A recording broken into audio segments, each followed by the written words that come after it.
El 18 de junio pasado, la Asamblea Consultiva del Consejo Nacional para Prevenir la Discriminación, el CONAPRED, manifestó su preocupación por las declaraciones abiertamente discriminatorias emitidas por el senador José María Martínez del Partido Acción Nacional al instalar la nueva Comisión Ordinaria de la Familia y el Desarrollo Humano en el Senado de la República. El senador Martínez, presidente de dicha comisión, se manifestó en contra de familias homoparentales, refiriéndose a ellas como una moda y considerando su protección como una intrusión de la Suprema Corte de Justicia de la Nación. La Asamblea Consultiva del CONAPRED señaló que semejante discurso demuestra que la nueva comisión será presidida por un senador que desconoce los compromisos que México ha contraído para respetar, garantizar y proteger los derechos humanos con el fin de promover una agenda antidiscriminatoria.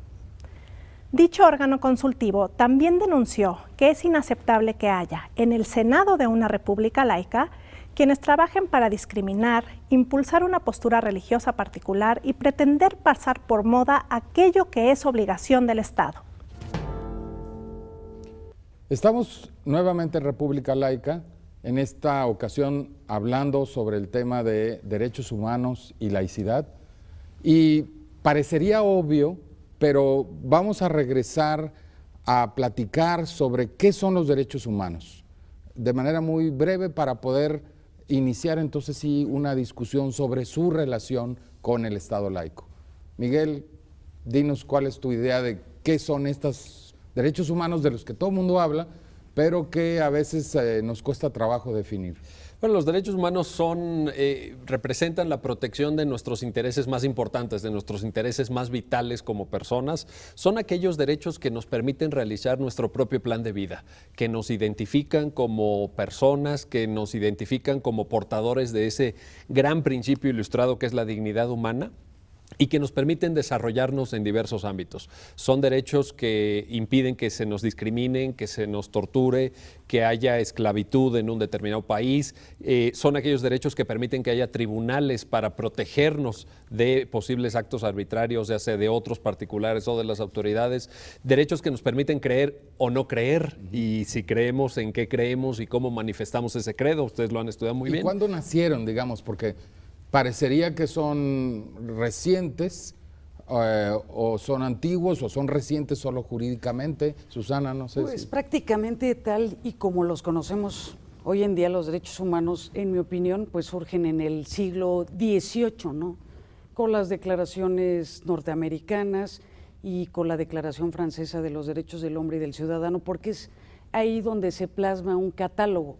Por ejemplo, en materia de libertad de cultos, pues viene desde Estados Unidos, que es quien más planteó con la Declaración de los Derechos del Pueblo de Virginia, con la Declaración de Independencia, fueron más meticulosos al hablar de una libertad de culto y de señalar cuáles iban a ser esos derechos humanos a través de enmiendas a la Constitución norteamericana, pero pensaron en principio en esa libertad de culto. Libertad religiosa hablaba, ¿no? Religious freedom. Sí. Porque luego hay una discusión, sobre libertad de culto, libertad de religión y qué significan cada uno de ellos, ¿no? Digamos que se manejó como una libertad de culto. Para mí, y gracias por la invitación a este programa, lo que primero también se empieza a hablar de la relación entre los países o cuando se empiezan a formar los países y va de este tránsito del Estado absolutista al Estado constitucional o moderno o Estado de Derecho, es la libertad de culto. Se empiezan a reconocer unos a otros como países, como estados, y a que se reconociese que cada quien tenía su libertad de culto. Entonces es un antecedente pues muy importante para los derechos humanos, la libertad de culto, y ya la Declaración Francesa lo que hace, tiene 17 artículos, es recoger más los derechos civiles y políticos de las personas. Entonces tú dirías que desde el punto de vista de la laicidad, digamos, la piedra de toque, estarías de acuerdo con Susana, es el reconocimiento de la libertad de culto, Miguel, porque al final hay muchas maneras de tejer la vinculación entre lo que llamamos agenda laica y derechos humanos. Ayúdanos a identificar cuáles serían aquellos derechos que se encuentran más vinculados con la agenda de la laicidad y por qué. Bueno, yo creo que inicialmente hubo esta semilla de libertad religiosa en el debate norteamericano. Hubo una defensa impresionante del Estado laico en Francia que se ha mantenido con sus vaivenes, etcétera. Pero la agenda se ha ido ampliando, la agenda se ha ido enriqueciendo. Y hoy en día, pues prácticamente en ningún país moderno, digamos, se discute sobre si las personas tienen que tener un credo oficial o si el Estado puede imponer ciertas formas de vida, pero sí se discuten derechos sexuales y reproductivos, sí se discute la vinculación de el Estado laico con políticas públicas de salud, con políticas públicas de subsidio a las iglesias, como en España, a través de la famosa cláusula del IRPF, que le destina un porcentaje de impuestos a mantenimiento de templos, a mantenimiento de iglesias y a mantenimiento de jerarquías eclesiásticas, etcétera.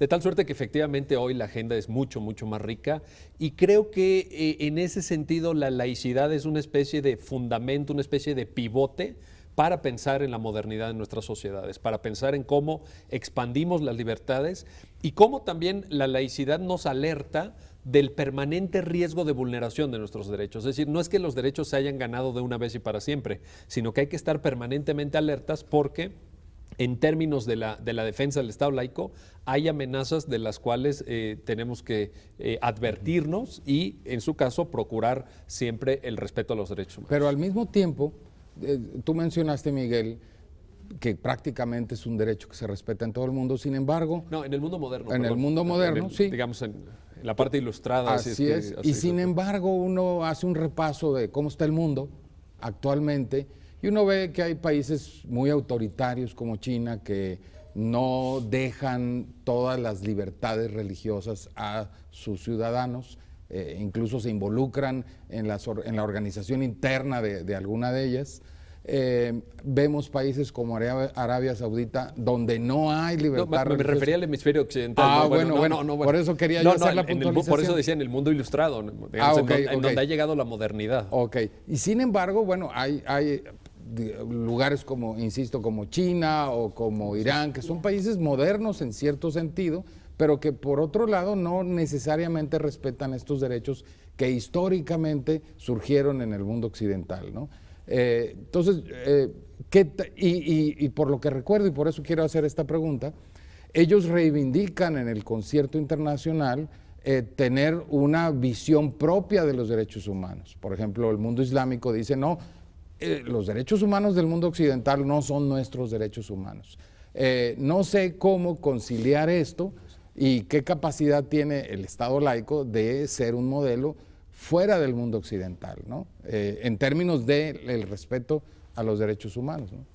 Bueno. Es decir, estoy hablando de si son realmente universales, qué capacidad hay de que el Estado laico se convierta en un modelo más allá del mundo occidental, ¿no? Bueno, si separamos o ampliamos más el concepto de lo que es ser laico, es el libre pensador, ¿no?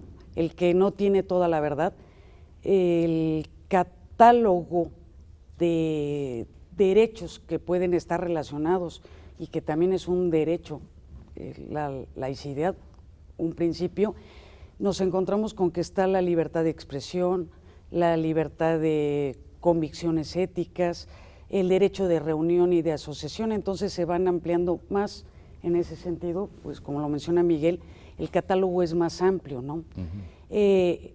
Lo que sí encontramos, y como tú lo has mencionado, para mí yo creo que Irán es, digamos, la parte más peligrosa que se puede decir de esa vinculación que sí hay muy estrecha, porque para ellos es lo mismo el Estado que la religión, y entonces ahí se empiezan a violentar más los derechos humanos y cae la carga sobre la propia persona y sobre las personas, ¿no?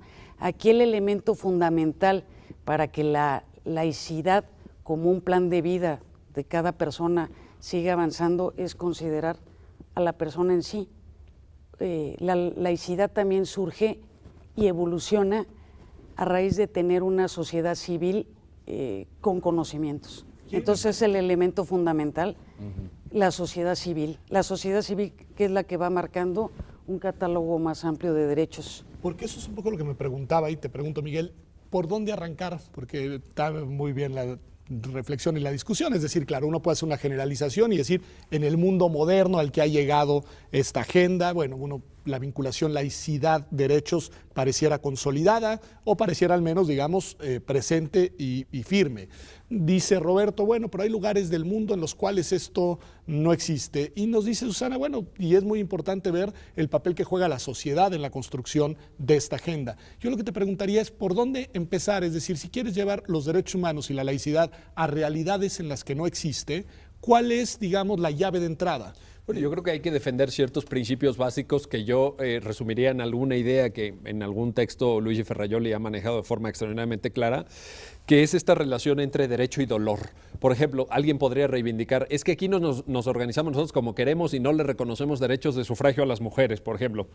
O aquí nosotros practicamos la ablación del clítoris, porque pues así se ha hecho ancestralmente y es parte de nuestro culto y parte de nuestra visión del universo, digamos.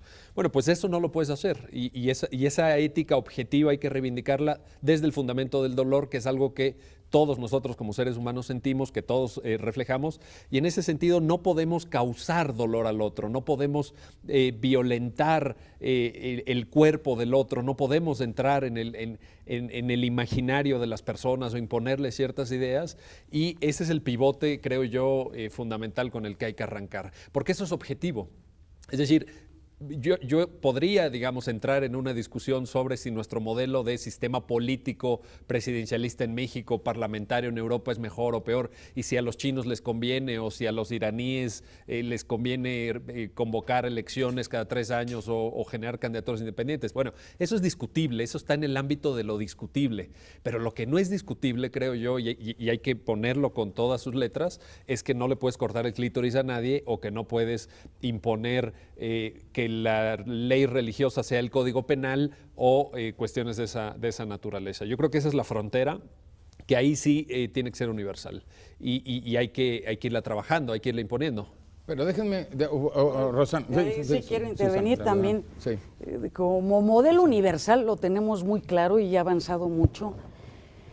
Y, por ejemplo, en nuestro país, y no escapan otros países, pues es la creación, por ejemplo, de la Organización Internacional del Trabajo, que ha sacado cantidad de convenios para proteger los derechos humanos. Ahí vienen plasmados un gran catálogo.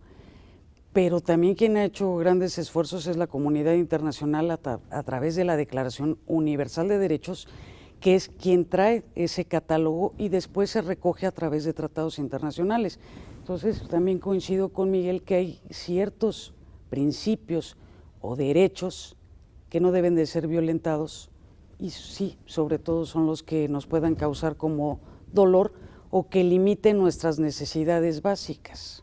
Si ustedes están de acuerdo conmigo, hacemos un corte mientras pensamos sobre cómo engarzarnos en esta nueva discusión.